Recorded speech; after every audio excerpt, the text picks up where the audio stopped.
Well, it's good to be John Harbaugh these days. He is the apple of everybody's eye inside the NFL as a number of teams, including ones that still have their head coach that is interested in trying to get him interested in their job. Uh, we're going to talk about that today. Also, a reminder, hit that subscribe button. Many of you listen and watch. We so appreciate it. Hitting that subscribe button keeps this podcast free. It is free. It will keep it free. And you don't get charged for anything. You don't get chased for anything. It just helps us grow. So the John Harbaugh sweepstakes, I don't know, unofficially, got underway on Monday. His first stop, interviewing with the Atlanta Falcons. It's an intriguing situation to look at. It's the only opening, and we'll get into some of the other suitors in a bit, that does not have a general manager. And if you haven't heard, longtime Arthur Blank confidant, Rich McKay, who's kind of been chirping into that owner's ear for years now, is no longer there. So there's kind of a clear path. And John Harbaugh is not this big ego guy, but certainly has been around a successful organization, has been a part of one. I think this might be intriguing, is that he might be in a position to create his own vision, bring in his own GM, for example, build his own structure. Is he comfortable with the quarterback situation there? Will he be comfortable with Arthur? I think Arthur Blank is someone that, quite frankly, is a good guy with really good intentions, but doesn't know how to build a football team at all, and doesn't know how to even hire. You look at the moves that he's made as head coach and GM. There's a reason why. When you make this many, it tells you that really are not very good at doing this. And having someone with the leadership and the stability that John Harbaugh has is something that they've lacked in Atlanta for quite some time, as they've gone through a number of different moves. And quite frankly, I think Rich McKay was the biggest part of the problem that's led them in the direction. I think they've had some head coaches that and general managers that were only hired because they weren't a threat to Rich. Now that Rich is out the door, I think that they might be in a position to make a better move. Now, we'll see how that plays out there. The New York Giants have been recruiting John Harbaugh since Tuesday, when the Ravens fired him. Good organizational structure. I'm not necessarily comfortable with Joe Shane staying on as a general manager, but I think he's somebody that John could work with. And I think the Giants are in a position to make a move towards stability, which they've, in their successful stints as an organization, they had stability. Having someone who's a GM that works closely and listens closely to the head coach is something that they are amenable to, even though they've not been someone that they've always tried to keep things separate, the GM head coach model. But I think that's something that has a particular interest for John that I think he'll strongly consider. There has been discussions about the Miami Dolphins and possibly dumping Mike McDaniel, which I think was the right move. I don't think he was the type of leader that they need, in an effort to try to make a strong run and give him a lot of control, in John Harbaugh at Miami. But they just hired another general manager in Miami.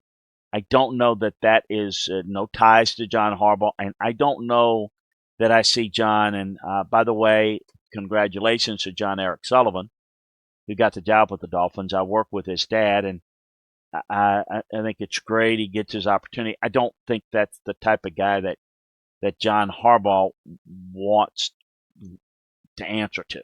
He's a guy that's very young and nowhere near as experienced. So I think that's likely going to not be as appealing to him. We shall see, though.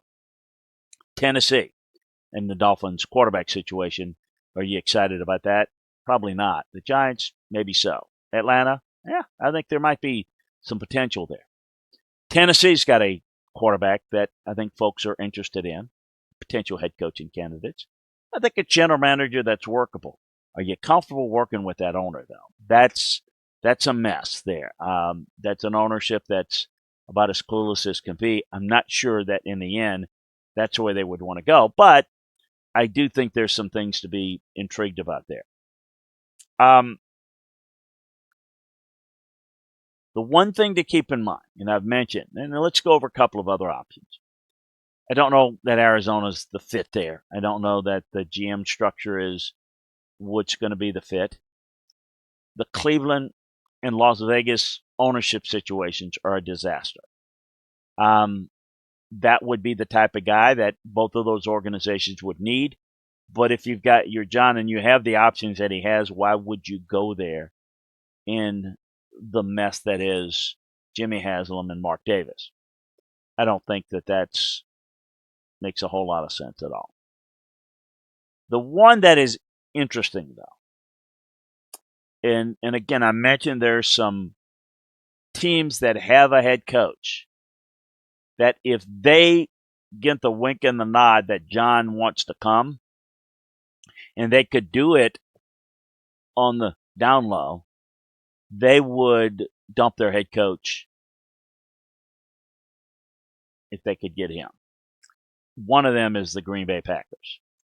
I do think that the relationship there, and it's been brought out, and it's true, his agent is Brian Harlan, who's the son of Bob Harlan.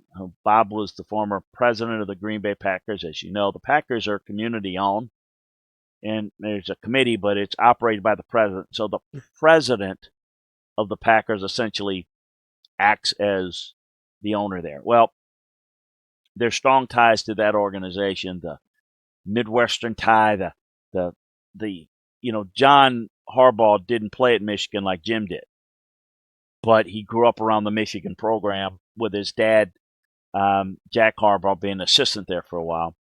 John Harbaugh played at Miami of Ohio, kind of a cradle of coaches, Midwestern, the Green Bay Packers would absolutely appeal to John Harbaugh. I do think that the general manager structure would be something that he would want to study a little bit closer, but they are a pretty well-run organization, and I do think that John would be interested if he looked under the hood in Green Bay and they were interested. I do believe that Green Bay would make a move, and we don't know. Green Bay may make a move on Matt McClure, whether they can get Harbaugh or not. But I think that if they could get John Harbaugh, I think they'd do it in a heartbeat and make that move. I do think Green Bay's looking at a number of situations, but at this stage, it's can we get John Harbaugh? If we can't, then probably more inclined to get a deal done with Matt and extend it.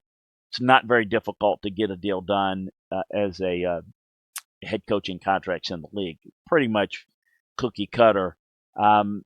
So I think that the holdup may be to see if they can get into the an opportunity to speak with John Harbaugh and get into the Harbaugh sweepstakes. So that's kind of a look at this point, and I think like many of these opportunities, we're waiting for a few of these to, the coaching college coaching searches. You see some of those jobs get filled. If it's kind of a lower tier job, you'll see those filled first. In the NFL, it's different. I mean, everybody's got the same resources or close enough to where it's about they're focusing on what they want, what their next move is.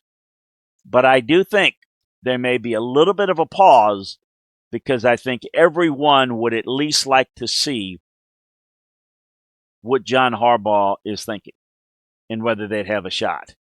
Because he's not only disciplined, organized, but he has a way about him. While he is detailed, focused, and has a certain way that he likes things done, he is really good to work with. He's easy to get along with.